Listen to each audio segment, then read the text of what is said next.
meus amigos do Conversa de Baia, meu querido Diego, Alcilei. Hoje nós estamos recebendo aqui uma pessoa maravilhosa, um jornalista conhecido nacionalmente, jornalista, radialista. Um craque. Um craque.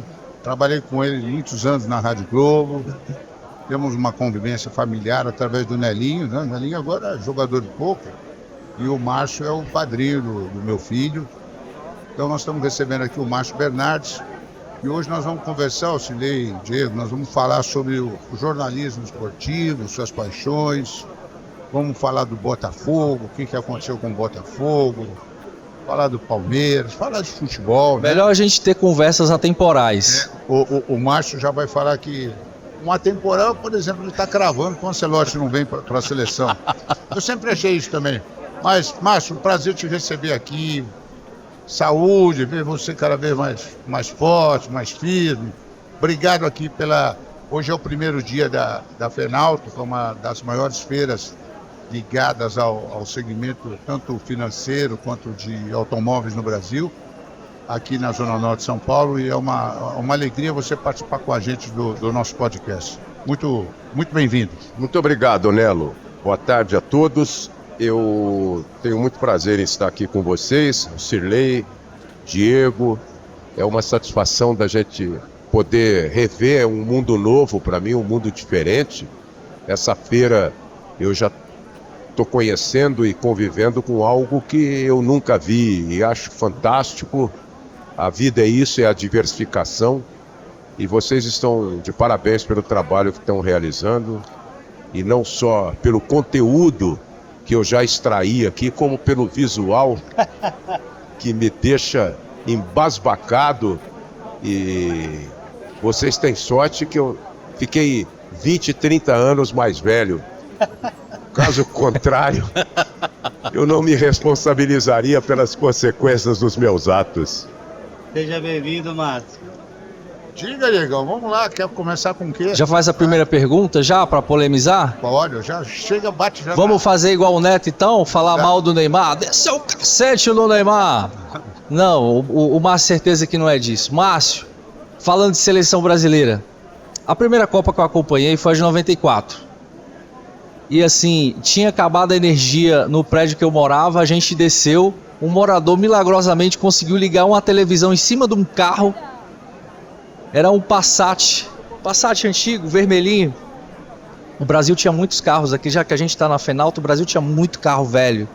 Inclusive, Fernando Collor de Mello falava que os brasileiros andavam em carroças.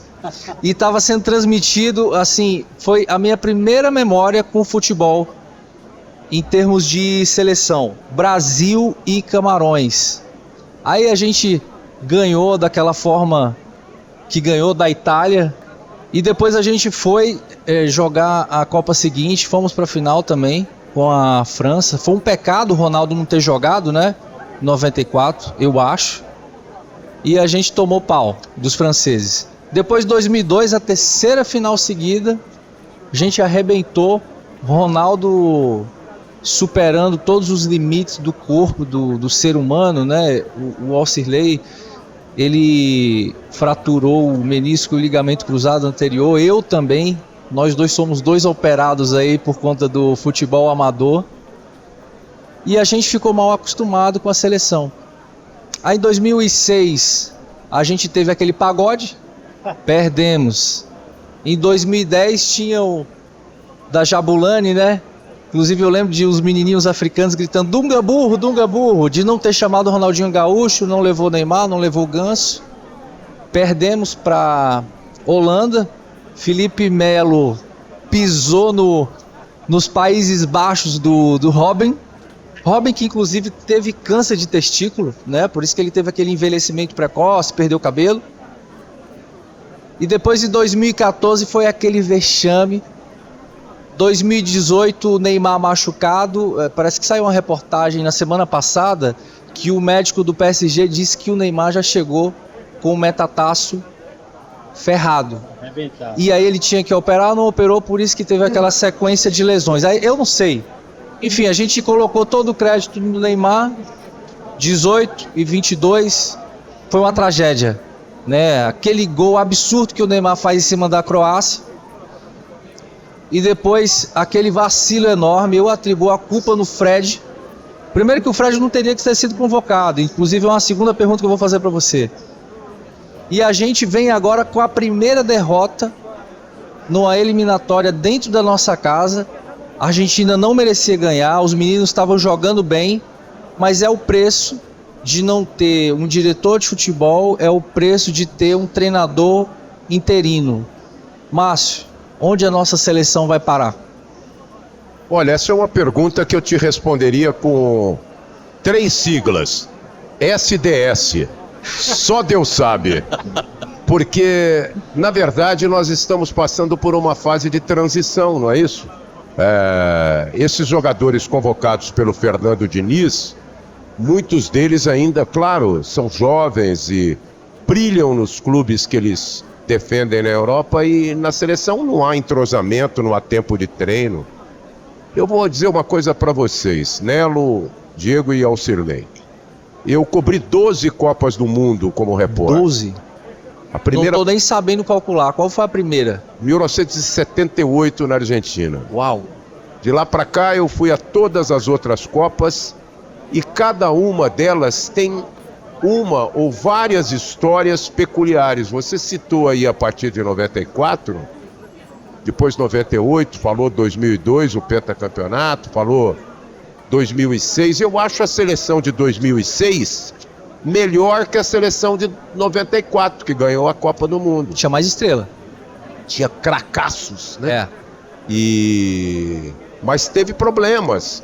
Eu, quando cheguei na Suíça, que a seleção ficou um tempo aclimatando, você vê como a coisa começa errada. Afirmam, dizem, que o dono de um hotel numa cidade chamada Wegs, na Suíça, pagou uma grana para a seleção ficar lá uma semana treinando. E quando eu cheguei e vi o entorno do estádio de treinamento da seleção, com barracas vendendo caipirinha, amendoim, churrasco, pão de queijo e etc, etc. Um monte de mulata.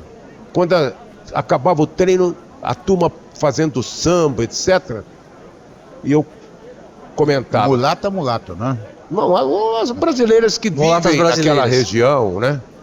E a seleção brasileira consegue fazer isso facilmente em todo lugar que ela vai. Atrai a atenção, o carinho, o amor de toda a torcida e todos os brasileiros que moram na região.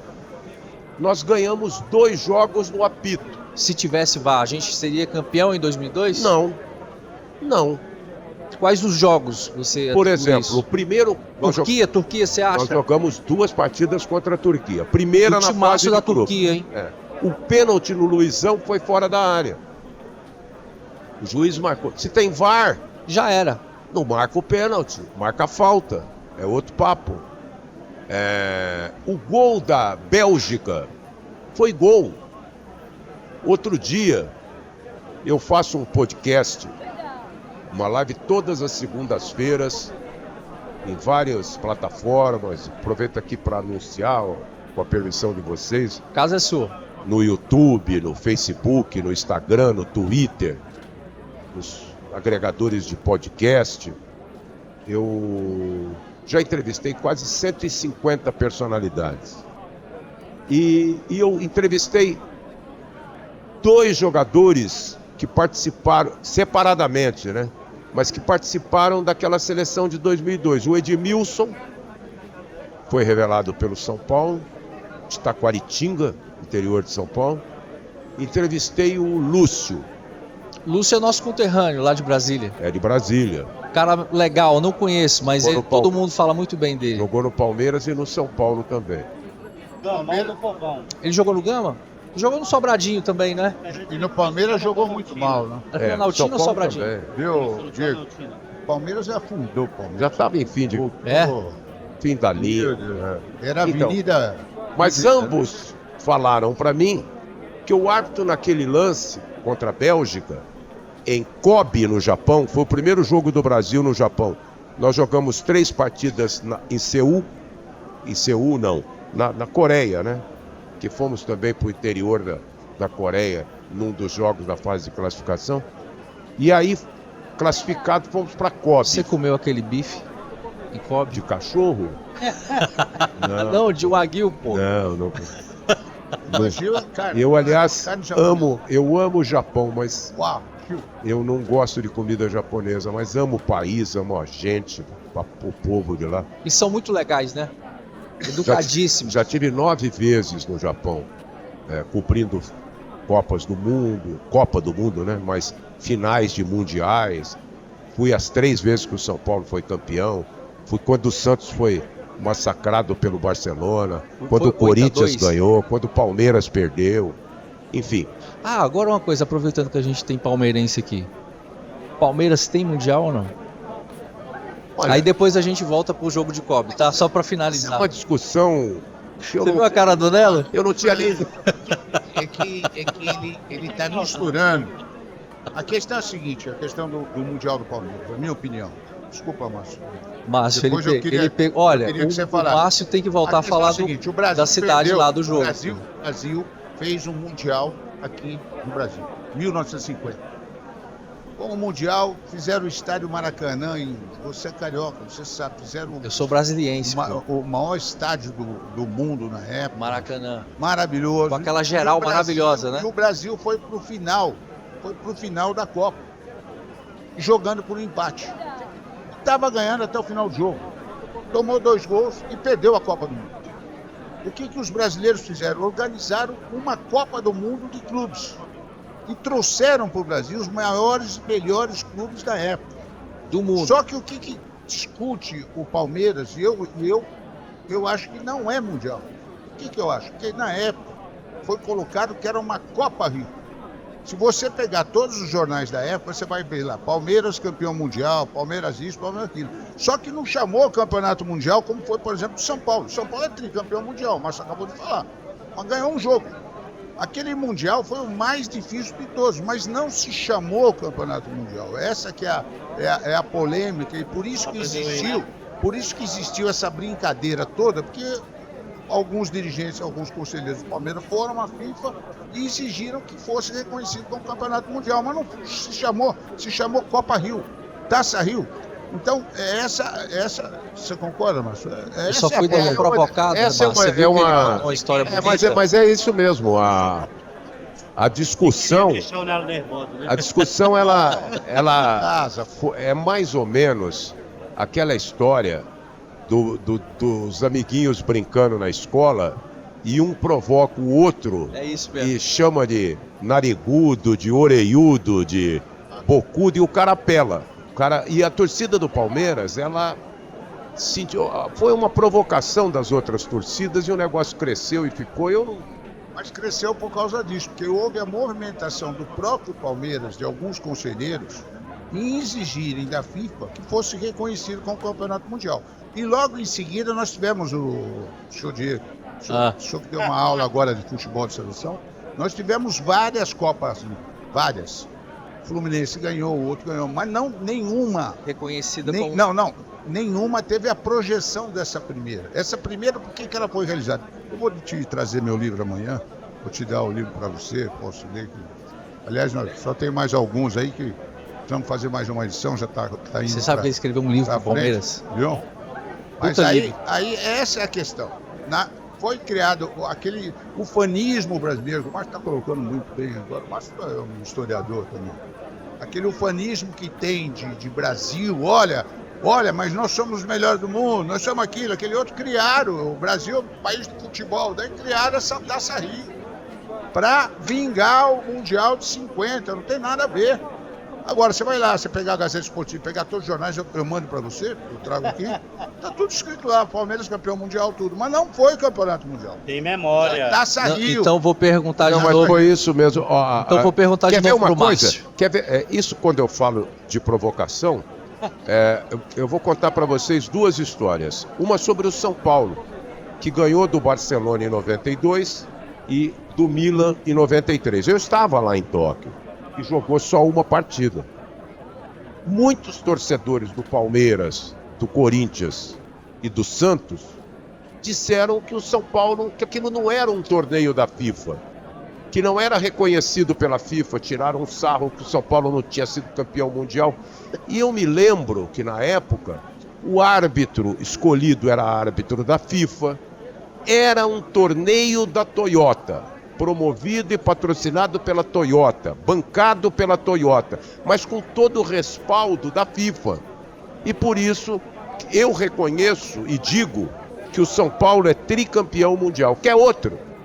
O Corinthians, que eu reconheço que é campeão mundial no ano 2000, muita gente Você reconhece esse de 2000? Reconheço. Mesmo? E muita gente diz que aquele torneio foi um torneio de verão, que o Real Madrid veio aqui para passear, que não sei o quê. Tipo uma Florida Cup da vida. É, tipo isso. Mas o que a FIFA estava fazendo aqui? O que o Blatter estava fazendo aqui? Esse ano? Então, eu reconheço os títulos do São Paulo de 92 e 93, reconheço o título do Corinthians 2000, porque eu vivi isso. Agora, o Palmeiras, eu não tinha nem nascido em 51. Porém, é tudo que o Nelo falou. Realmente, os jornais, Hora do Esporte, Gazeta Esportiva, o Globo, Última Hora do Rio, o Jornal do Brasil, todos colocaram lá Palmeiras campeão do mundo, campeão mundial. E tem isso, tem Você esse... tranquilizou nela agora, Márcio, você viu? Eu discordo eu acho que houve um erro na época que ninguém calculava. O Márcio está falando, por exemplo, desse torneio do Corinthians de 2000. O Corinthians só entrou porque o Palmeiras permitiu. Foi um dos maiores erros da administração do presidente Mustafa Contursi. Houve muita briga na época. Outra coisa, falam que o Corinthians é o único time que foi disputar um Mundial sem ganhar a Libertadores. O Corinthians tem isso. 2 mundiais com uma Libertadores. Agora, E o Márcio reconheceu o de 2000 sem Libertadores. Esse torneio de 2000, o que acontece? O que acontece? No Brasil, viu, Márcio? Nós não temos memória. O brasileiro não tem memória. A gente não respeita nossos ídolos do passado. O brasileiro passa por cima. Ele não reconhece. O de 2000, por exemplo, todo mundo discute de 2000, como o Márcio colocou, e reconhece como campeonato mundial, porque foi agora, 2000, já faz 23 anos. Né? Sim. Mas daqui a um tempo vai ser o que o Márcio acabou de falar. Vamos falar que era um torneio de verão, que era isso. Como é que pode um time ter 2 mundiais e só ter uma Libertadores? Quer dizer, futebol é uma paixão maluca, né? Mas deixa eu terminar de contar a história lá da seleção brasileira. Você estava em Kobe.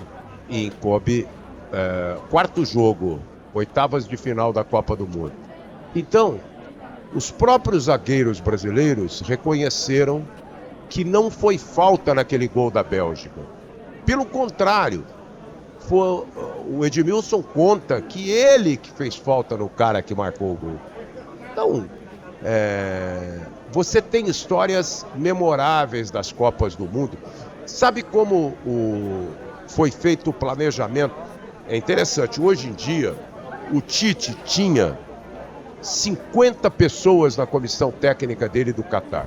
50. Tinha 3 massagistas, 3 roupeiros, 3 fisioterapeutas, 4, 5 preparadores físicos, psicólogo. O staff é enorme. Enorme. 8 tocadores de bumbo. Então, 10 policial federal lá para fazer... Sabe qual era? Eu viajei com a seleção em 94 para Estados Unidos. os Estados Unidos. Descemos em Los Angeles e a seleção ficou em Los Gatos e treinava na Universidade de Santa Clara.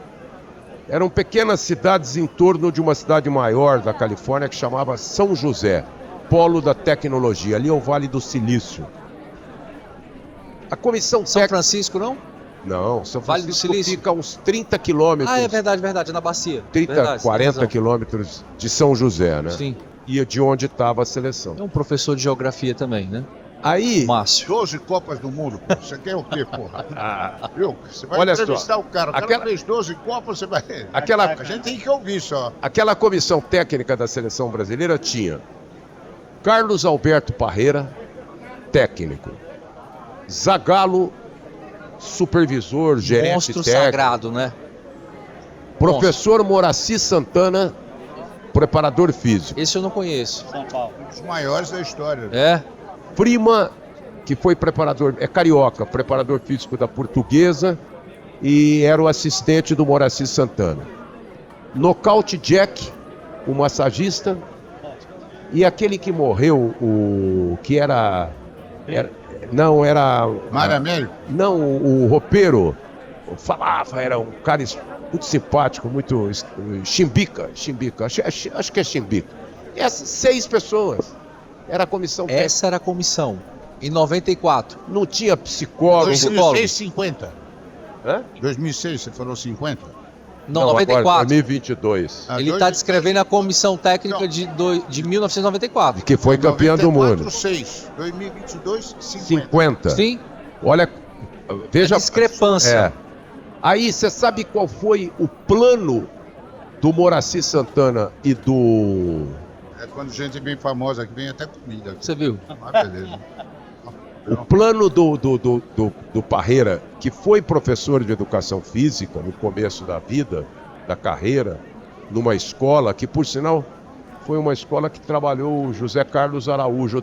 Outro dia ele fez um podcast comigo e confessou isso. Eles foram colegas do magistério lá dessa escola aqui, né?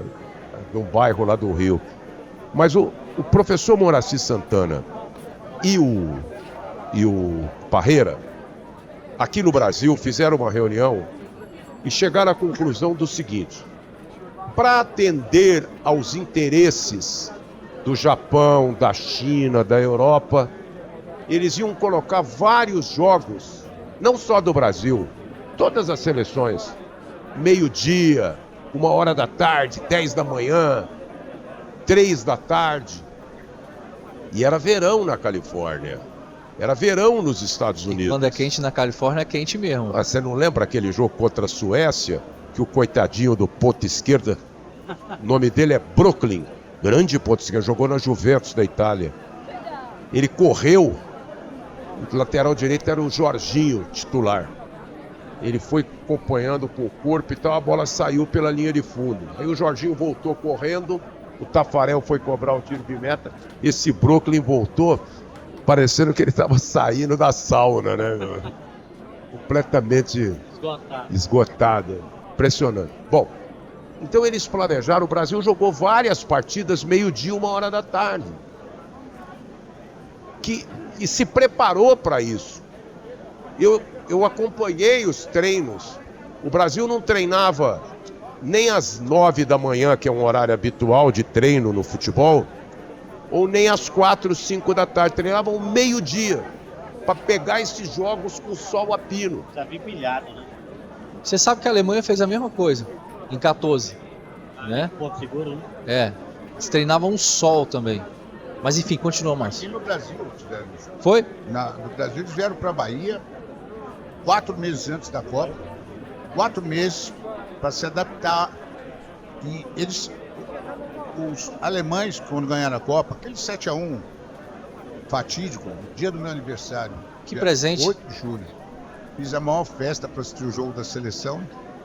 E aí, Nem comemorou. mas os alemães estavam mais adaptados ao Do que os clima do brasileiros. Brasil do que os nossos jogadores brasileiros que jogam tudo na Europa. Eles construíram um hotel com o perfil deles, com a arquitetura deles, com o jeito deles, e deixaram esse hotel como um legado para A região. o povo da região. É. Não Fantástico. sei o que, Santo Antônio dos Milagres é o nome da cidade lá, eu acho que é isso. Ô, Márcio, e voltando Cabralha, é isso aí. e voltando para 94, o Brasil estava treinando nesse período do dia de maior calor. Porque ele sabia que vários jogos... O Brasil jogou 4 ou 5 partidas na Califórnia. Foi no estádio de Stanford, a Universidade de Stanford. E a final, que foi no Estádio Olímpico de Los Angeles. O Brasil jogou uma partida em horário de Detroit. muito calor também, no final, né? É. Eu vou contar para vocês uma coisa. Naquele tempo, o estádio, a tribuna de imprensa ficava no meio da arquibancada. E não tinha cobertura, não tinha proteção. Não era esses estádios moderníssimos com ar-condicionado, como são hoje. E eu tenho uma foto que eu estou na cabine com o Osmar Santos e o saudoso Paulo Roberto Martins. Estou sem camisa, eu não aguentava ficar com a camisa. Toda hora vinha fiscal, pô, o senhor põe camisa aí que não pode ficar sem camisa. Você tinha um visual mais jovem em 94.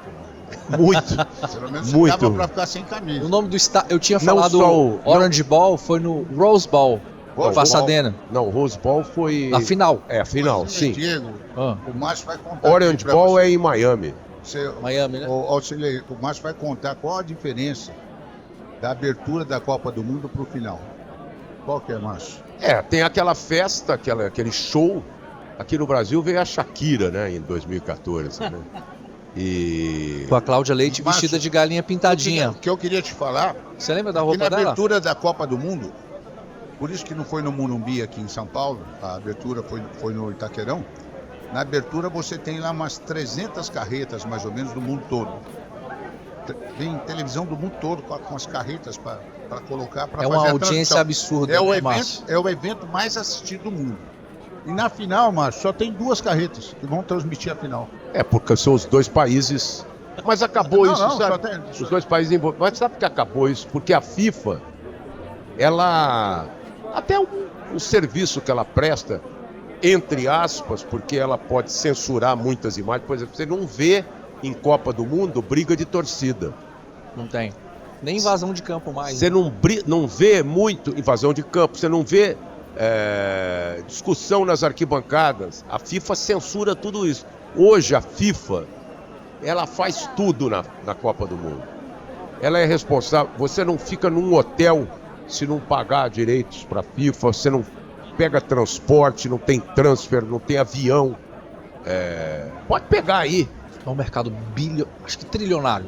Pega Com pay-per-view. sem É ter absurdo. sem ter as cidades da Copa do Mundo de 2026, mas pega no México, que vai ter 3 cidades, no Canadá, que vai ter 1, e nos Estados Unidos, que vai ter 8, na época da Copa, todos os hotéis dessas cidades, mesmo sem saber quem vai jogar nas cidades, os hotéis já estão bloqueados.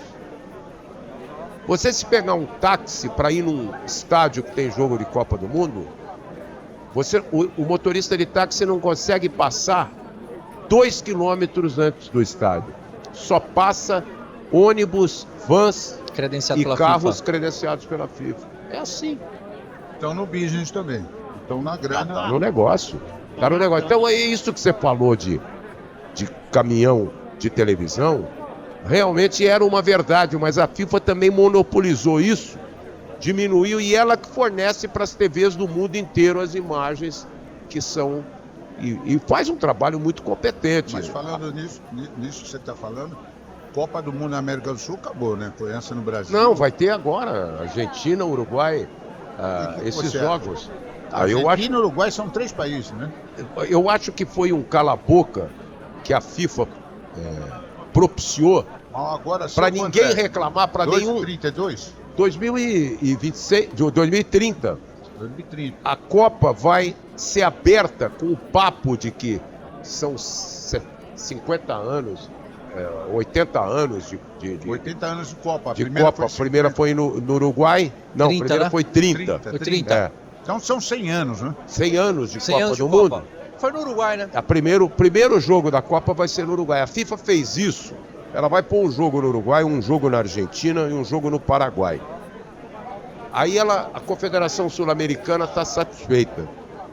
E ela deixou o campo aberto para a Arábia Saudita ser o único país interessado em fazer a Copa de 2034. Aí ela antecipou o processo, a FIFA já designou a Arábia Saudita. Sabe o que vai acontecer? A Copa vai ter que ser de novo no final do ano, porque não dá para jogar bola na Arábia Saudita em junho e julho. Agora, Auxílio, você está tão Isso em quieto, 34. viu? 34. Eu tenho Eu acho que eles vão preparar os Mas a estádios. Você não pergunta acha? que você queria fazer pro doutor Ou mais Márcio, para a torcida, né, Diego? essa preocupação. Diego, Oi. Deixa o Auxiliar falar um pouco. Pergunta aqui pro Márcio. Faz a pergunta para ele, o Ancelotti vem ou não vem? Não, vou fazer uma pergunta pra ele histórica. Vou agora na história, vou nadar na história. Tenho certeza, ele disse que começou a acompanhar aí a Copa do Mundo desde 78, a gente. 82, 86. Eu queria que o Márcio trouxesse pra gente a figura que eu conheço de ler, da leitura, mas certamente o Márcio conviveu.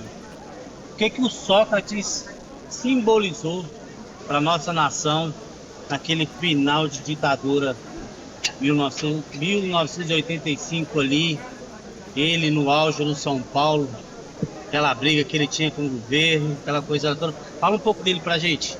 Sócrates. Você sabe que o Sócrates é meu compadre, né? Não sabia. Eu sou padrinho dele de casamento e ele é meu padrinho de casamento. Então ele acertou na mosca, o cara. Aí, Nelo, mais uma na mosca. A Regina, O Márcio, a família todinha dele, de Ribeirão Preto, né? Você nós, também, né? nós estudamos, eu sou ribeirão pretano, nós estudamos juntos. A Regina, primeira mulher dele, é minha amiga de infância. O Sócrates é 1 ano mais velho que eu. E a Regina tem a minha idade. É a mãe dos 4 primeiros filhos de Sócrates. Então eu tenho muita proximidade, muita ternura, muito afeto por ele e pela família, pelos irmãos Vieira de Oliveira. E eu... Você vai poder dizer quem era o Sócrates jogador e quem era o Na intimidade. político? Ele tinha visões sociais e naquele tempo a gente vivia uma ditadura, né? Não podia eleger o presidente da República e a imprensa aproveitou para maximizar isso, né?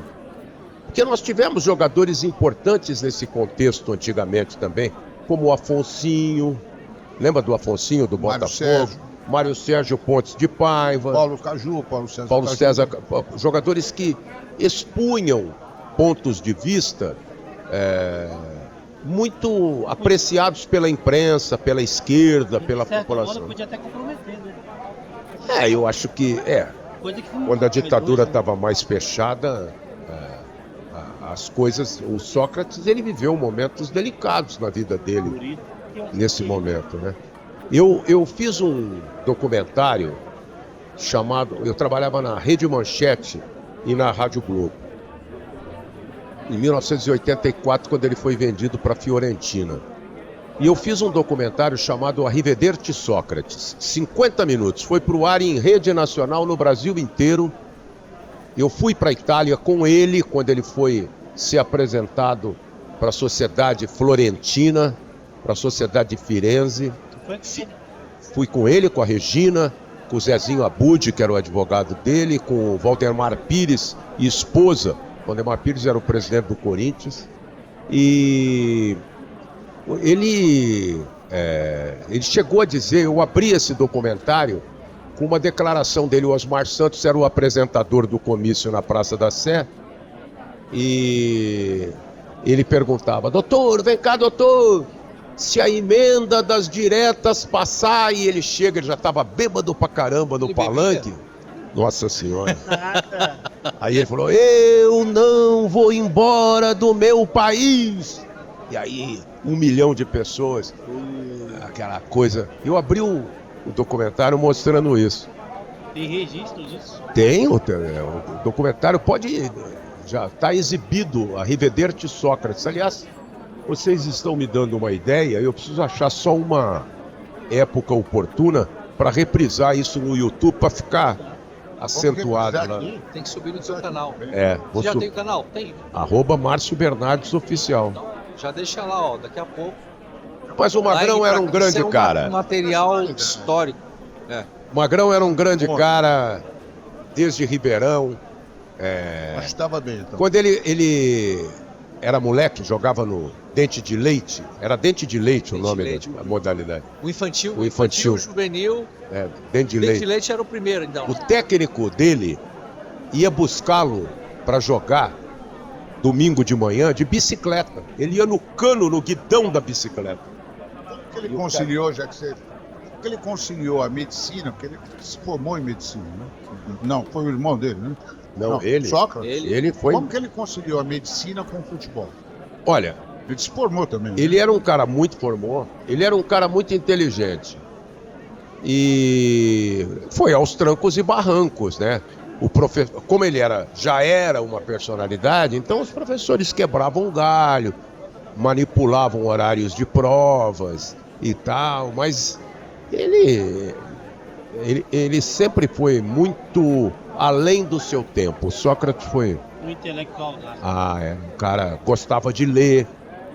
Naquele tempo, eu era repórter da Rádio Globo, Faustão, junto com o Fausto, Carmona, Henrique Osmar Guilherme, Santos, Osmar Santos, saudosos, Loureiro, Júnior, Loureiro. Carlos Aimar, Jorge Carlos de Aimar. Souza. É uma galera que estudou. Eu estava na Rádio Globo. Você estava nessa época? Não, eu estava no jornalismo. O Márcio não Olha, deixava eu falar. eu vou fazer uma pergunta desse comentário que tu fez desse time de feras, meu. Acima de tudo, quanto no pessoal, no profissional. Faustão falava muito assim no programa dele, né? E passou por uma situação bem difícil agora. Você disse que teve a oportunidade de compartilhar o campo com ele. Você ficava de trás de um gol, ele de outro. Quando a gente pega reprises dessa época, a percepção que eu tenho como leigo, tá, Márcio? É que esses profissionais da época, eles tinham que estudar, cara. Eu sinto uma dificuldade de formulação de pergunta para o jornalismo de hoje. Eu não sei se é um protocolo fazer uma pergunta tão genérica ao ponto do jogador ter a facilidade de responder, se tem dedo do empresário para não expor a figura do jogador. Inclusive, o Hendrick tem dado algumas respostas em perguntas que eu percebo que ele não está com acompanhamento devido. Ou então ele está fora do que dizem para ele ali no Media Training, por exemplo. Eu estou enganado? Isso é uma percepção errada? Você que acompanha e é um profissional de ponta há anos, o que você me diz disso? Olha, eu não sei como sobrevive a imprensa hoje em dia. É muito difícil, completamente diferente do meu tempo. Eu fui padrinho de casamento de muitos jogadores, de vários clubes, padrinho de filhos. Você fez amigos. Como eu sou padrinho do filho do Nelo, sou padrinho de vários, hoje homens feitos e mulheres,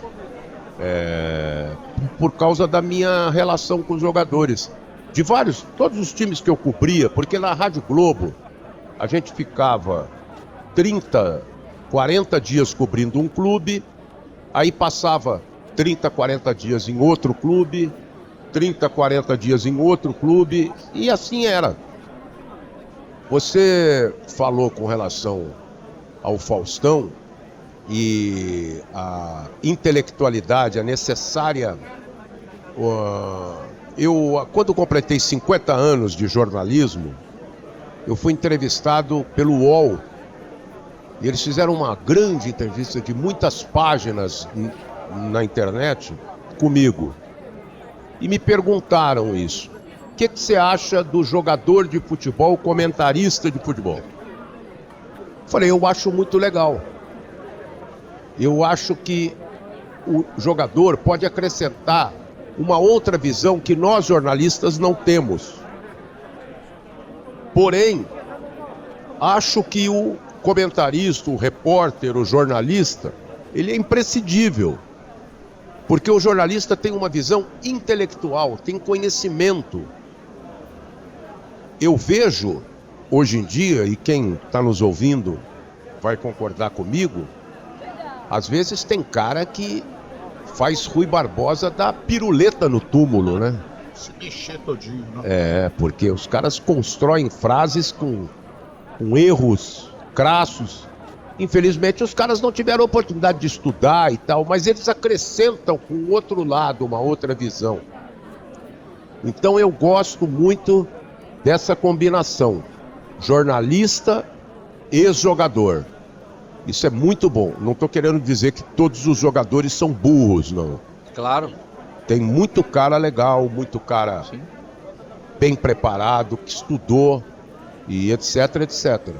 Mas essa combinação eu acho legal. Na tua época tinha essa questão do jogador ser um popstar?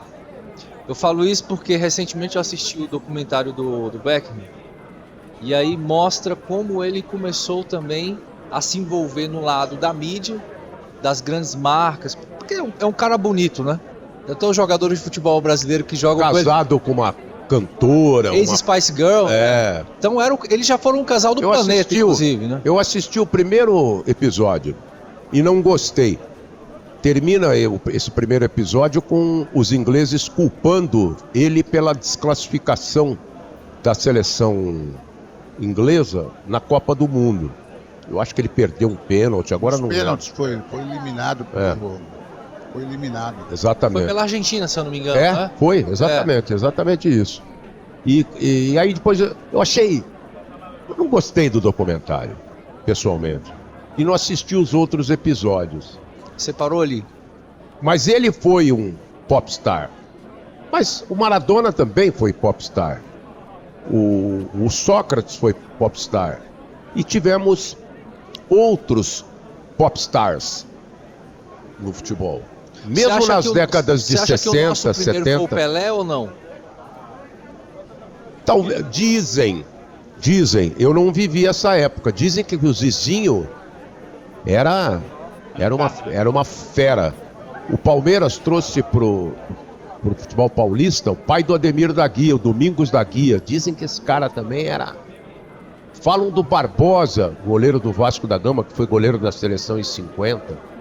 Então, eu não vivi essa época, não posso dizer, não consigo dizer. Mas, claro que nem perto do que é hoje, né? Hoje, cada ser humano tem um veículo poderoso de comunicação que é o telefone, é a rede social. E você publica alguma coisa, por mais imbecil que seja, por mais desconexo que seja, alguém vê, expande pro grupo, transfere. Pô, viralizou. Hoje o jogador não precisa mais de um cara ali de mídias para falar por ele ou esperar uma coletiva, né? Ele mesmo vai na conta dele do Instagram e fala o que ele tem que falar. Claro, ele tem uma assessoria por trás, mas tem muitos deles que estão nem aí para assessoria. E vira muito rápido, porque ele liga a câmera. Você sabe que um técnico de futebol, depois do jogo do time dele, qualquer que seja o jogo, ele recebe imediatamente, onde quer que seja, uma sinopse do jogo. O cara pega no iPad, no telefone, leva para ele o jogo editado. Pronto. Ele revê o jogo, revê lances duvidosos, revê coisas tal, e o cara fala para ele: olha, fala isso, fala aquilo, tem mais isso, acrescenta isso. Para os mais experientes, todos eles têm, todos esses campeões do mundo, técnicos, eles não vão para uma entrevista coletiva hoje sem esse preparo. Olha, Inglaterra, Argentina, Copa de 98, Beckham foi expulso, deu um pontapé no Simeone, e quem perdeu os pênaltis foi Bet. Você lembra disso? 2-2 no jogo. Eu não assisti esse jogo, mas o que eu sei é que o histórico do Simeone não é nada bom, né? Era um cara que batia bem, né? Mas ele deu um pontapé, ele levou um pontapé aqui, tá escrito aqui. Viu? Diego Simeone era o maior salário de técnico de futebol do mundo, sabia? Ele tá ganhando mais que o Guardiola? Mais que Guardiola, mais que Klopp, mais do que qualquer outro. Foi uma pena ele não ter ganhado. 46 milhões de euros. Eu acho que ele foi para 2 finais de Champions nos últimos anos, né? Se eu não me engano. É ídolo lá no Atlético. Mas, Márcio, queria falar pode sair um pouco de Copa do Mundo, senão a gente vai ficar... O Brasil não ganha mais nada, né? Qual que é a sua explicação? Você pega lá os jogadores assim, eles são vistos no mundo todo, são famosos no mundo inteiro, ganham uma fortuna nos clubes, mas quando chega aqui, você vê a primeira vez, o Diego está colocando agora há pouco, a gente perdeu a primeira vez na história que a gente perde uma partida dentro de casa, e a primeira vez na história que o Brasil perde 3 jogos numa eliminatória de Copa do Mundo. Não Você foram tem 3 explicação? derrotas, né? Foi um empate em casa com a Venezuela e 2 derrotas para a Colômbia e para a Argentina. Mas, Não, e para o Uruguai também. aliás, o Uruguai também São 3 derrotas. Tem razão. Eu acho o seguinte: primeiro, essa fase de reciclagem. Eu adoro o Tite, gosto muito dele como ser humano, como cidadão e como profissional. Acho ele extremamente competente. Mas ele fechou com um grupo que eu não concordo, tanto para a Copa de 18 quanto para a Copa de 2022. Você entendeu? Então, ele estava com os caras. E alguns jogadores ele levou por pura afinidade pessoal. Daniel Alves seria um desse? A gente podia discutir aqui um monte de nomes, cada um tem uma opinião, cada opinião tem que ser respeitada. E o que valeu e vale é a opinião do técnico, ele que está lá e tal. Mas eu acho que esse foi o primeiro pecado. O segundo, forçosamente o Brasil vai ter que agora fazer uma reciclagem. Já começou, né? Vai ter que mudar o time inteiro. Nós não tivemos no Catar 2 laterais. Nossos laterais foram medíocres. Eu sempre critiquei a nossa defesa. Eu acho que o Thiago Silva e o Marquinhos não me agradam. O Casimiro é um jogador limitado. E você começou falando, Diego, sobre o Neymar. Apesar de todos os pesares e todos os problemas dele pessoais, ele é o melhor jogador do Brasil. Há anos. Você entendeu? Eu sou fã do Neymar, tá? Viu Sou fã dele. a falta que ele está fazendo nesses últimos jogos? Respeito. Agora, isso que você falou do Brasil, Nelo, o Brasil, ele vai ter problema na Copa de 2026. Mas eu quero te falar sobre isso aí. Essa situação do interino, né? Que eles falam, o que eu vejo é o seguinte: eu fiquei muitos anos na Jovem Pan, fazendo futebol, agora não estou mais fazendo. Mas eles falam o que o povo fala, e a mídia também, são duas coisas importantes, né? Com essa dúvida do Ancelotti. A primeira é que o Fernando Diniz é um técnico de mídia, que se relaciona muito bem. A primeira vez que ganhou alguma coisa foi agora, foi um campeonato carioca, ganhou uma Libertadores agora, foi excepcional mesmo. Mas eles falam que o Diniz é um técnico de mídia e que ele só convoca jogadores daquele empresário lá, como é que chama, Diego? Se tiver videoaula, eu quero comprar videoaula desse empresário, porque tem uns jogadores ali que eu não sei como vão parar lá. 2 jogadores, 10 são desse empresário. E o que você fala disso? São essas duas coisas. Eu não sei, eu não me aprofundei. Eu já ouvi essa história também. Mas eu não sei nem quem é o empresário, que é o empresário dele, né? Fernando Diniz, o mesmo empresário. Empresário. Não sei. Eu não... A ideia é levar o passe do cara? Não... Fora a mídia, né? Fora claro. A mídia. Você vê, na Inglaterra você não convoca um jogador se ele não defendeu, acho que 5, 8 vezes a sua seleção nacional. Nenhum jogador pode jogar. Que regra, hein? É lei lá. Agora, o Fernando Diniz, ele tem um conceito de futebol diferente do que nós estamos acostumados. Eu não gosto.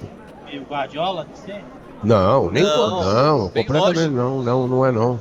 Longe. Eu não gosto desse estilo. Você vê que o Fluminense... Juliano Bertolucci. É esse o cara. Ele é famoso. Primeiro que o Guardiola nunca colocaria 2 pontas na mesma ponta. Então, Abel Ferreira coloca 2 mas você vê... no mesmo jogo. Mas você vê que, por exemplo... Tem uma Libertadores já e... O Fluminense marca muitos gols. É um time artilheiro. Aquele argentino é monstro, né? Cano. Mas toma muitos gols, cara. Aquele cara. Você fazer do goleiro um zagueiro, eu não aceito. Eu acho que é um exagero. Agora, esse foi um erro do presidente da CBF. Ao escolher o Fernando Diniz, ele não contou com uma particularidade. Todos esses jogos que o Fernando Diniz dirigiu a seleção, ele não teve tempo de treinar. Ele não teve tempo de aplicar a sua tática, o seu esquema. Mas não vai ter nunca também, né? Talvez Agora Copa. inventaram a data FIFA, por exemplo. Agora nós só vamos ter jogo em setembro do ano que vem. É.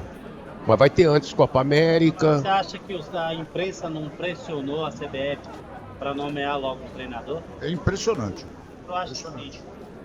Mas ele podia ter chamado o Dorival Júnior, podia ter chamado o Renato Gaúcho, que estava bem no Grêmio. Ele optou talvez pela influência da imprensa carioca. Você não acha também que o treinador da seleção é chamado por conta do poder de influência que a CBF vai ter sobre ele? Porque, por exemplo, o Muricy quase foi técnico da seleção e ele já disse isso em várias entrevistas, né? Ele disse que foi técnico da seleção durante 1 ou 2 horas, se eu não me engano. E aí quando ele falou, eu quero convocar o jogador que eu quero, meu. E aí começou a briga.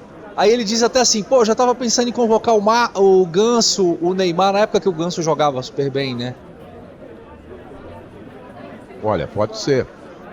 Vou contar uma história para vocês de 1990, na Copa da Itália.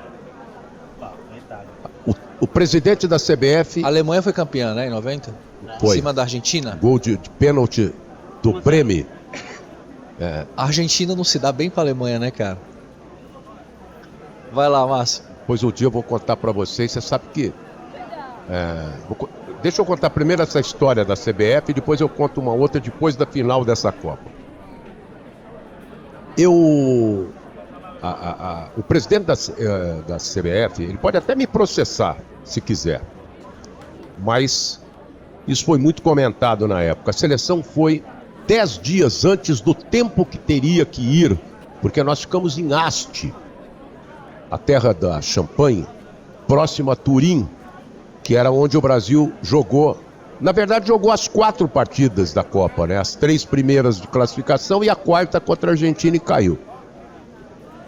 E a seleção foi 10 dias antes e ficou em Cúbio, uma cidade próxima a Assis. E por que ela ficou em Gubbio? Porque um empresário italiano, construiu um hotel, um resort fenomenal em Gubbio e pagou um cachê para a CBF levar a seleção. A seleção ficou lá e fez propaganda para o mundo inteiro. Aí você pergunta, porra, por que isso? Para que isso? Mas dizem coisas absurdas dos bastidores dessa negociação. Mas foi por isso que não tinha nem que passar perto de Gubbio, ficou lá.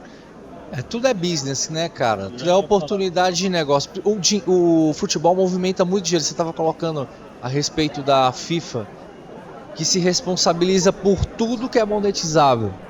Estacionamento, show, artistas, carro, transfer, tudo, cara. Deixa eu contar uma história para vocês que eu vou lembrando, né? Você falou, eu me lembrei de falar, por causa desse problema estrutural da seleção. Em 1990, a Gillette contratou todos os jogadores tricampeões do mundo. O Brasil era só tricampeão do mundo até então. Só não contratou o Pelé. Todos os outros jogadores vivos foram contratados pela Gillette,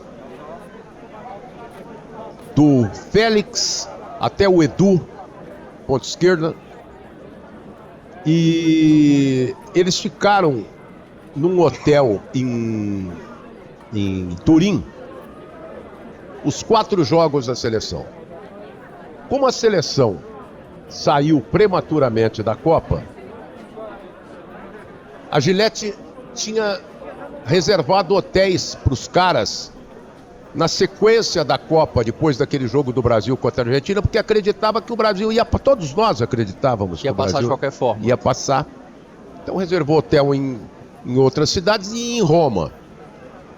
Aí como o Brasil caiu, saiu fora, os jogadores tinham que continuar lá, esses tricampeões do mundo. Tinham que continuar na Itália até uma certa data. Talvez até a final, agora não lembro direito, mas para confirmar o problema de reserva de voo, de lugar de voo, volta para o Brasil, etc.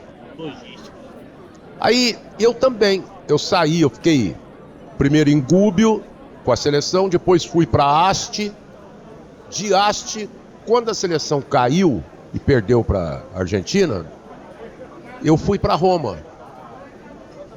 Porque eu ia ter que continuar até o final da Copa. Naquele momento, a Rádio Globo mandou de volta para o Brasil alguns repórteres, locutores e tal, porque não tinha muita mais. Quando o Brasil sai de uma Copa prematuramente assim, diminui muito o interesse, as coisas, né? Aí eu vim para Roma. Vim para Roma e continuei cobrindo a Copa. E uma noite, não sei quem foi que me falou, ó, tem ali perto da Via Vêneto, você desce fazendo uma curva sentido mais para o centro histórico de Roma, tem um hotel, os jogadores tricampeões do mundo estão lá. Aí eram 8 horas da noite, 9 horas da noite, eu tinha um carrinho alugado pela Rádio Globo, fui lá no hotel. Cheguei lá, você precisa ver que espetáculo, uma mesa, Gerson, Clodoaldo, Félix e Carlos Alberto Torres. 70. Não, em 90. 90. Na Copa da Itália. Ele tá falando dos tricampeões. Estou falando dos tricampeões que foram lá por conta da Gillette, patrocínio da Gillette. À noite, os caras estavam tomando chá, café com leite, jogando baralho. Outra mesa, Paulo César Caju, Fontana, Brito, jogando dominó. A outra mesa, os caras jogando, entendeu? Os caras não tinham o que fazer.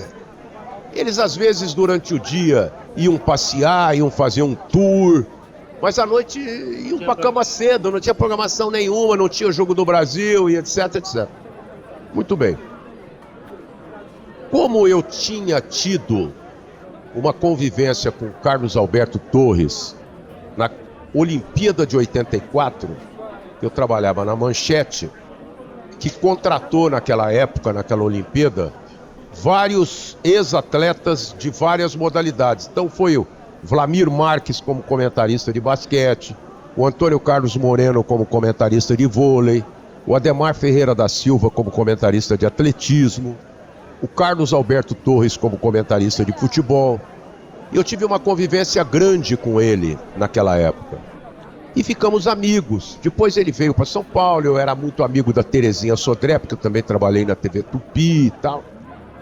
E nessa Copa de 90, eu me reaproximei do Carlos Alberto Torres. Então eu ia algumas noites com eles, lá no hotel onde eles ficavam à noite, e jogava baralho com eles, jogava buraco, jogava cacheta.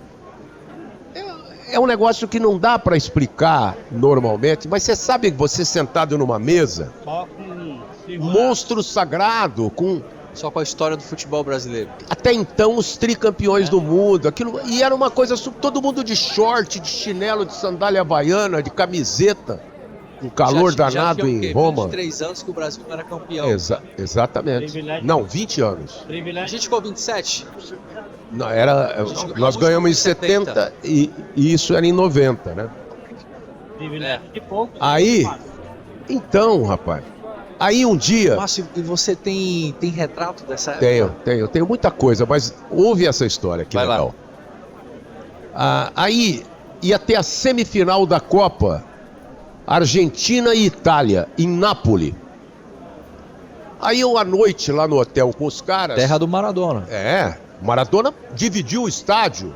Metade do estádio torceu para a Argentina, metade do estádio torceu para a Itália. E tinha italiano napolitano torcendo para a Argentina por causa do Maradona. Igual o brasileiro torcendo pro Messi agora. É, Principalmente por conta do Mbappé. Foi a mesma sensação. Deve ter sido bem pior, né? Foi sensacional aquilo. Aí eu comentei com os caras, olha, amanhã eu vou com o meu carrinho, porque a distância de Roma para Nápoles é 200 quilômetros. Aí eu falei para os caras assim, eu vou amanhã para Nápoles fazer reportagem do jogo Argentina e Itália. Alguém quer ir? Tá? Os caras também estavam credenciados. Aí o Carlos Alberto Torres falou, eu vou com você. Zagueirão. No carrinho. No meu carrinho Fiat que eu tinha alugado lá Fiat 500. pela rádio. Sei lá o que era, os caras. Aí o Paulo César Caju falou assim, eu também vou.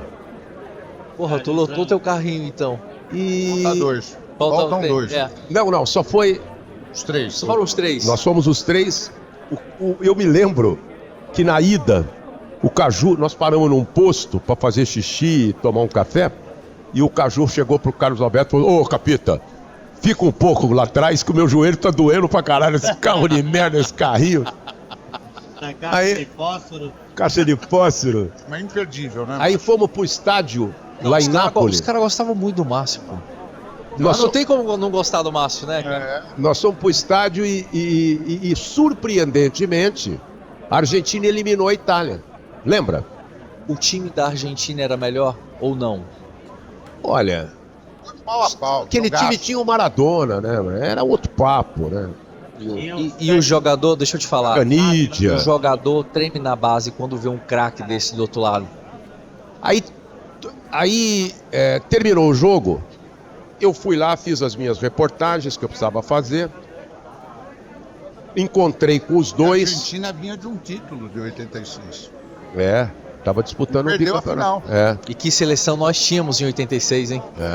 Perdeu a Então, mas também, perdeu para a Alemanha. Alemanha. 1-0, um gol discutível de pênalti, que foi marcado. E aí, Márcio? Bem Bom, aí- roubado, bem roubado. Aí peguei os dois, Carlos Alberto e o Paulo César, pus no carro e fomos embora de volta para Roma. Naquele ano, eu conheci o telefone celular, 1990. A Rádio Globo alugou um telefone celular para mim e eu recebi, parecia uma caixa de sapato, aquele troço. Eu tremia. Eu liguei para minha mulher no Brasil e falei, amor, eu tô falando com você num telefone sem fio e não é do hotel, não é telefone daqui. Muito bem. Aí nós estávamos com os nossos celulares, eles também com os celulares alugados pela Gillette. Na estrada, toca o telefone pro telefone do Carlos Alberto. Quem era no telefone? Quem era? Beckenbauer. Você tá brincando? Aí eles conversaram em inglês, porque o Beckenbauer jogou com o Carlos Alberto no Cosmos. Carlos Alberto e O último jogo, o último. Do Pelé. o Pelé. Na época do Pelé, né, Oscar. dos Estados Unidos, né? É, Pegou os três juntos. ano Que 1900, time, hein? 1980 foi isso. E eles ficaram muito amigos. O Beckenbauer, que era o técnico da Alemanha, e o Carlos Alberto Torre. Aí o Carlos Alberto desliga o telefone e vira para mim e falou assim, para quem você vai torcer na final? Eu falei, eu acho que para a Alemanha, né? Porque para a Argentina eu não vou torcer de jeito nenhum. Ele falou, torce para a Alemanha porque eu acabei de ser convidado pelo Beckenbauer. Se a Alemanha for campeã, na festa de comemoração no resort que eles estão lá em Roma, eu tô convidado para a festa. E você?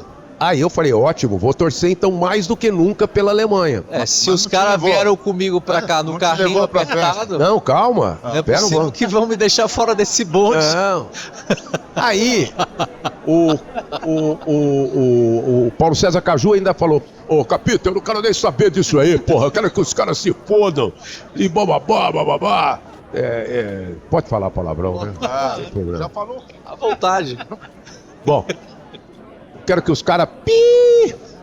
Bom, chegamos em Roma, levei eles pro hotel deles, fui pro meu hotel, tomei um banho, não sei o quê, segui a vida. Chegou no dia final da Copa, Estádio Olímpico de Roma. Do lado do Estádio Olímpico de Roma era os grandes centros de imprensa da Copa do Mundo. E normalmente, num jogo assim, a gente chega 6, 7, 8 horas antes para trabalhar. A cobertura já começa cedo. Ah, né? começa. Antigamente era assim. Muita coisa Você tava gravada. onde? Tava na Rádio Globo? Rádio Globo.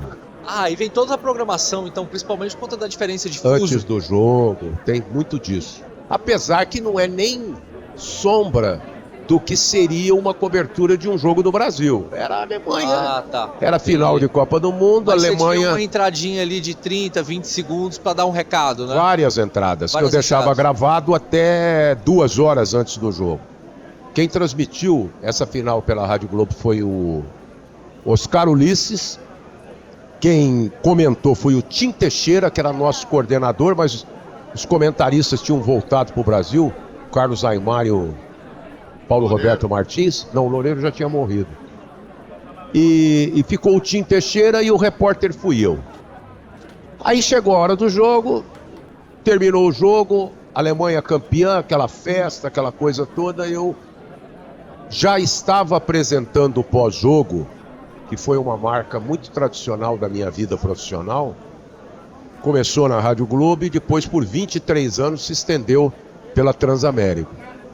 Aí eu fui para o meu hotel, tomei um belo banho, liguei para o hotel deles, dos jogadores do tricampeonato, no quarto do Carlos Alberto, falei, e aí, tá de pé o negócio da festa da Alemanha? É Não hoje. me deixa de fora não, pô. Ele falou, claro que tá. Eu vi o Beckenbauer te ligando. Aí ele falou assim, passa aqui daqui 1 hora. Cara, mas olha que loucura, ô Nelo. Eu vi o Beckenbauer ligando pro celular nos anos 90, pô. É, A muito mãe do louco. celular tocando. Muito Mas louco. a tua emoção na Muito época louco. Mas ele indescritível. estava te tirando do motorista com o carrinho, né? Ah, pode ser, Mas mas, tem uma hora- mas eu quero pô, numa né? dessa. Mas vai Ô, Márcio, ouvindo. os caras bebiam na época ou não? Você Olha, falou que eles esses tomaram caras, chá e leite. Muitos deles. Alguns, alguns que sim, outros, mas a maioria, eu acho, o Carlos Mas você Alberto passou especialmente. lá, macho. Aí tomei banho, troquei de roupa e fui lá pro hotel pegar o Capita. Nós demoramos, era como se fosse assim. Tem Roma, Via Veneto, centro da cidade. O hotel, o resort que estava exclusivo da Alemanha, era como se fosse, mais ou menos, deixa eu imaginar aqui, como se fosse Osasco, como se fosse São Bernardo do 20 Campo. quilômetros, 20 quilômetros. É, só que você tem que, Relativamente perto, só que né? você tem que ir farol por farol, rua por rua. E naquele tempo não tinha o Waze, não tinha o Google, Nada de geopolítica. Nada. Google Maps, Google nada. Maps. Então, você ia no bocômetro. Cada 3 quadras eu parava o carro e exercitava meu O teu italiano. Olha, como é que estamos querendo ir no hotel tal? Então eu me lembro que nós demoramos 1h30 para chegar no hotel. Quem tem boca vai. A Roma. É verdade. Aí chegamos no hotel, vocês não acreditam, eu falo isso, fico até arrepiado. Tinha já uns 5 caminhões de reportagem da RAI, da TV alemã, da TV saudita, da outra TV, da TV argentina. Lá fora, no resort, era uma porteira que tinha, porque tinha muitas árvores, assim, até chegar lá no prédio do hotel. E eu, de repente, vi um repórter que já faleceu, que era da Rádio Record, Altair Bafa, do Rio de Janeiro. Altair Bafa, o Bafinha. Falei, puta, agora eu tô perdido. Esses caras vão me ver e vão me dedar. Porra, esse cara é repórter, jornalista, nós não queremos entrar. Aí eu falei pro Carlos Alberto Torres, Capita, eu preciso ficar meio aqui na moita, porque esses caras não podem me reconhecer, né? Vai lá no segurança da guarita e se anuncia, se apresenta e tal. Aí ele foi lá, eu dentro do carro, escondidinho, tava escuro, já era 10, 11 horas da noite, sei lá. E ele se apresentou pro cara, veio pro meu carro, entrou no carro e falou, pera aí que o cara vai abrir a guarita, juro por Deus. De repente eu vi a cancela. Nossa Senhora. Aí eu entrei. Você Mas tava ninguém no te viu. centro do mundo, Ninguém então, dos caras lá em 90. ninguém me viu. Ninguém te viu. Foi discreto pra caramba. Aí nós entramos na E festa. tem um baita de um controle, inveja, né? Nós entramos na festa, não tinha festa ainda. Tava um puta de um silêncio no prédio lá do hotel. Você pensou que ia chegar já no meio da balada? É. Você chegou a cobrir a festa ou não? Não, vai ouvindo. Ah. Vai curtir a Calma. Mas não tinha nada. Eu falei, porra, Você tá deixando a gente ansioso, Márcio. Porra. Capita, entramos numa fria, não tem festa. Ele, calma e tal. E foi lá, mas... Bom, ficamos lá mais ou menos 1 hora esperando. De repente começou a chegar a cartolagem alemã, as famílias, as mulheres dos jogadores que estavam em Roma. Todo E mundo foi indo, e de repente a festa pegou fogo. Caramba, cara. Aí o Carlos Alberto Torres, sentado comigo, Falou, eu acho que agora vai começar. Mas já era mais de meia-noite, 1h da manhã. Aí vem o Beckenbauer, dá um abraço fraternal nele, me cumprimenta e saiu e com um copo de uísque na mão e foi embora e continuou. E aí um monte de discurso lá, um monte de papo, eu não entendendo porra nenhuma. Alemão? Tudo alemão. Mais curtindo que os caras. Os únicos estranhos ali eram eu e o Carlos Alberto Torres. Você e o Carlos Alberto Torres eram os estranhos. Quando foi 3h da manhã, o Beckenbauer veio na nossa mesa, lá fora, no jardim, onde nós estávamos sentados. O Beckenbauer veio e falou para mim assim, em inglês: você quer fazer uma entrevista comigo, né? Falei, porra, claro que quero. Aí, ele falou, então, vamos achar um lugar aqui dentro, porque tem muito barulho aí, não vai ficar bom. Falei, capita, vamos junto. Eu tenho uma foto com os dois. Eu tô no meio. Tem no meu escritório guardada. O Carlos Alberto Torres de um lado e o Beckenbauer de outro. Que história, mano. Aí eu comecei a gravar, eu tinha um gravadorzinho, que eu tenho até hoje guardado. De fita. De fita. Uau. Aí eu comecei a entrevista. Chegou num determinado momento, a fita acabou. Eu falei, Beckenbauer, espera um pouquinho que eu vou virar a fita. Eu falei pro cara, campeão do mundo, Beckenbauer.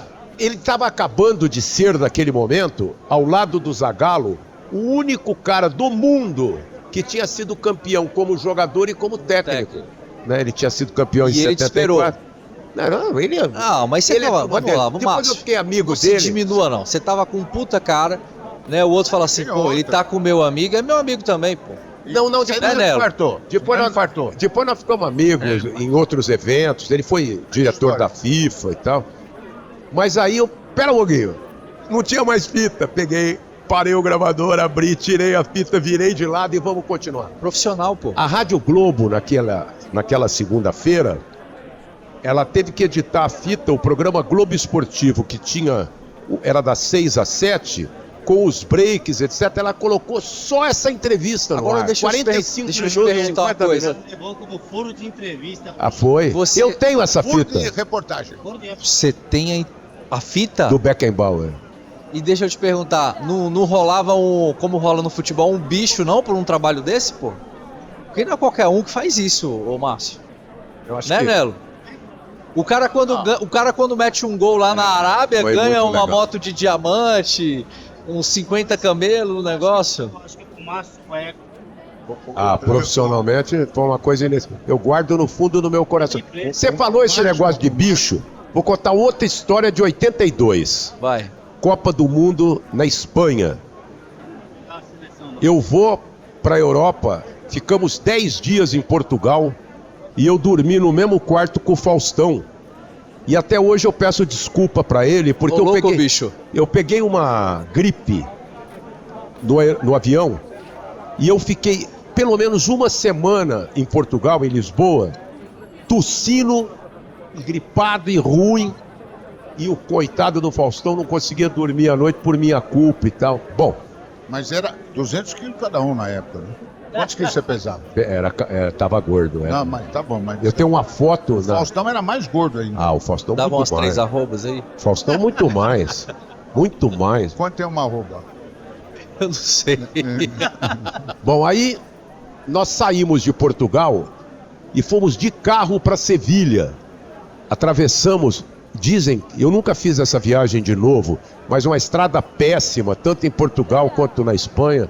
Hoje dizem que é uma autoestrada, um modelo, uma coisa linda de morrer. E fomos o Osmar Santos, o Loureiro Júnior, o Faustão e eu, naquele carrinho alugado de Lisboa até Sevilha. A seleção brasileira começou a jogar a Copa do Mundo em Sevilha. Nós ficamos, e chegou antes, né? A seleção do Telê. Aí eu fiquei uns dias em Sevilha e a Rádio Globo me mandou para Vigo, porque eu já tinha uma relação anterior com os jogadores da Itália. É uma outra história, por causa do Mundialito do Uruguai de 1980. E eles me mandaram, falaram, vai lá, cobre a Itália, a audiência italiana é muito grande em São Paulo, no Brasil. E eu fui para Vigo, tinha passagem, tinha hotel, tinha tudo. Cheguei e a seleção italiana jogou, lembra, as 3 primeiras partidas da Itália contra Camarões, Polônia e Peru. Ela empatou os 3 jogos e se classificou pelo saldo de 1 gol. No último jogo. E a imprensa italiana dando um cacete na seleção. Bastante pesado. E publicaram uma matéria lá. Paulo Rossi é Finóquio. Sabe o que é Finóquio, é italiano, né? É pior que isso. É mais que isso. É pior. A seleção foi campeã. Então, aí a seleção se classificou no 3º jogo, lá em Vigo, porque ela jogou em Vigo, La Corunha, era Vigo e La Corunha. Ela estava hospedada num hotel em Pontevedra, que é a antiga capital da Espanha, fica ali entre Vigo e La Corunha. Aí a seleção se classificou, foi aquela puta festa na Itália, e os jogadores fizeram greve contra a imprensa italiana. Os jogadores não falavam mais para a imprensa italiana. E a imprensa italiana é maior e mais fanática que a imprensa brasileira, só para você medir um pouco como é a coisa. Aí eu cheguei pro Graziani, pro Paulo Rossi, pro Bruno Conte, falei para eles assim, ó... O Conte que é aquele Bruno... baita técnico? Não, esse é outro. Esse é outro Conte. Bruno Conte que jogou com o Falcão na Roma. Ah, tá. Ponta direita, né? Aí eu falei para eles, ó, eu vim do Brasil para acompanhar a Itália. São Paulo é a 2ª cidade italiana do mundo, só perde para Roma. Tem muita gente da colônia italiana, não sei o quê. Vocês não vão dar entrevista para mim? Eu não tenho nada com isso. Eu não chamei ninguém de Finóquio. Vocês têm que me falar. Eu tenho que pôr uma voz italiana na Rádio Globo lá em São Paulo. Os caras falaram, olha, você tem razão. Então para você nós vamos falar. E eu passei a ser o único cara do mundo a entrevistar os jogadores italianos que já se classificaram e foram para Barcelona, porque naquele tempo o modelo da Copa tinha a primeira fase com 4 no grupo, depois foram 3 seleções para Barcelona e 3 para Madrid, Brasil, Argentina e Itália. E ninguém acreditava na Itália. A Itália era completamente desmoralizada. E eu fazendo um trabalho com repercussão mundial. Chegou um jornalista italiano para mim em Barcelona e falou assim, ô Márcio, você está conseguindo entrevistas com os jogadores, não sei o quê? Você vende uma entrevista para nós? Eu pago $1.000 por uma entrevista. Tá vendida. $1.000?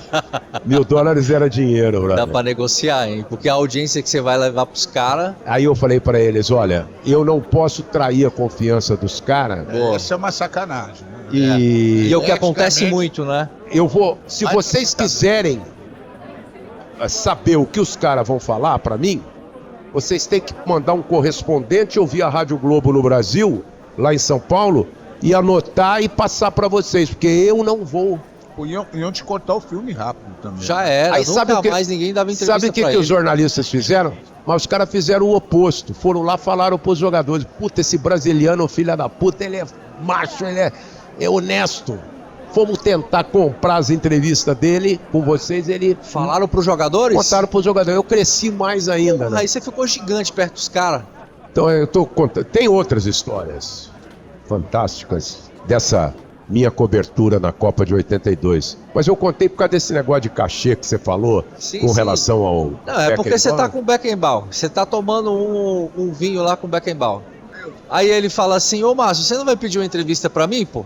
Tu imagina o Beckenbauer virar pra você e falar assim, ei, você não vai querer me entrevistar? Tinha acabado de ser campeão do mundo. Acabado de ser campeão do mundo, ele vai, pô. mas ele fez. Vai ele falar, não... não, só vim aqui pra tomar um. Ô, gente, ele fez tudo isso por causa do Carlos Alberto Torres. Ele sabia que eu tava lá. Não. Não, foi sim. Mas foi com toda... entenda. 100% por causa do Carlos Alberto. Eu vim encontrar o Beckenbauer, paguei um jantar pra ele na África do Sul em 2005. Não, 2009, no sorteio da Copa do Mundo, em Cape Town, Cidade do Cabo.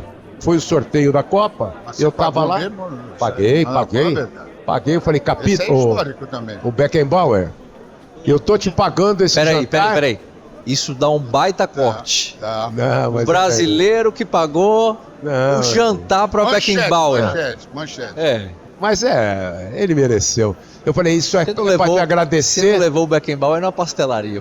É para te agradecer uma gentileza que você fez há 19 anos para mim, assim, assado. Ele deu uma. Ele lembrou? Ele é um cara. Não, ele é um cara. Lógico, né? Um gentleman, um cara muito elegante. Márcio, deixa eu te fazer uma pergunta.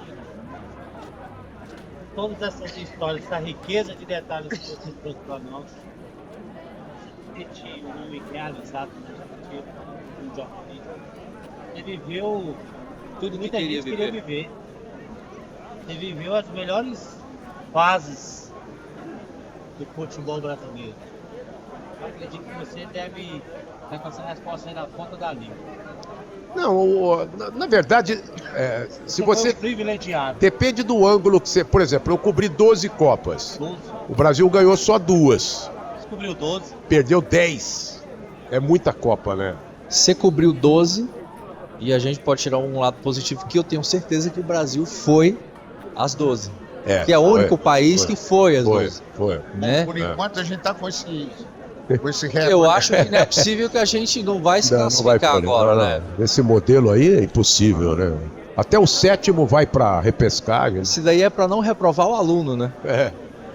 Mas eu te diria assim, ninguém pode se sentir realizado. Porque se você se sentir realizado, você pode entregar os pontos e acabou a sua motivação na vida, né? Eu digo que me cansei, nunca mais, faz 20, 30 anos que eu não faço reportagem mais. Mas hoje, se eu fosse a uma Copa do Mundo como repórter, eu estaria rejuvenescido, disposto, pronto, acompanhando, fazendo o que eu sempre fiz com muito amor e carinho, né? Então, eu estou feliz, sem dúvida nenhuma, porque foi um marco na minha vida, né? Realmente não é fácil. E muita gente me pergunta assim, por que você não escreve um livro sobre essa sua trajetória? Porque sabe o que acontece? Um livro, ele só vale a pena se ele tiver podre. Se ele contar fofoca. Eu contei aqui algumas, menos cabeludas. Mas se eu contar coisas que não pode virar, que eu vou ser processado, vou gastar uma nota com o advogado, e se eu não contar essas histórias, o livro não vai ter graça. Mas chama-se ética isso, né? É ética. Marcelo, bem colocado. O Alcilei faz essa pergunta sempre, né? No final aqui. A gente veio para fazer um outro assunto, mas a gente faz outro dia, não tem problema. Diga lá o que você se arrepende De ter feito e o que você gostou muito de ter feito nessa tua vida jornalística, esportiva. Que você não faria nunca mais. Fiz, mas não faço mais. Já fiz muita besteira, que eu não estou lembrando agora, mas fiz coisas erradas, fiz desatinos. Né? Mas eu acho que o balanço das coisas positivas acaba ficando maior, mais positivo. O balanço é bom, o balanço é legal. E a conclusão que eu chego é assim: eu sou um cara feliz. Valeu a pena, graças a Deus. Marcelo, me fala aqui, canal do Márcio Bernardes, como é que chama? No YouTube, no Instagram e no Facebook é @Márcio Bernardes Oficial. No Twitter é @MárcioBambambam, com M no final, M de Márcio, né? E na Transamérica? E bando de malucos lá, né? Dá um abraço em todos eles, né? Pode deixar. Mas para concluir, falar para a rapaziada, tem alguma coisa nova que lei? Eu ainda estou muito disposto a continuar seguindo.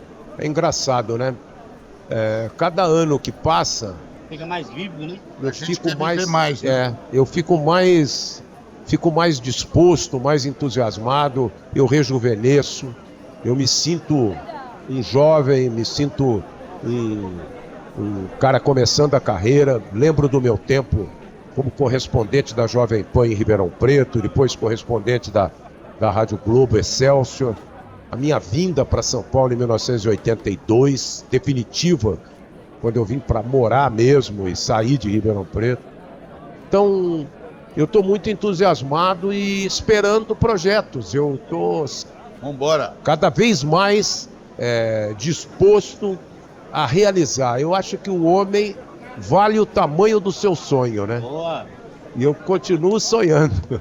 Bom, a reverência do Dr. Márcio, por favor. Vamos levantar, né? Vamos levantar. Não, para com isso.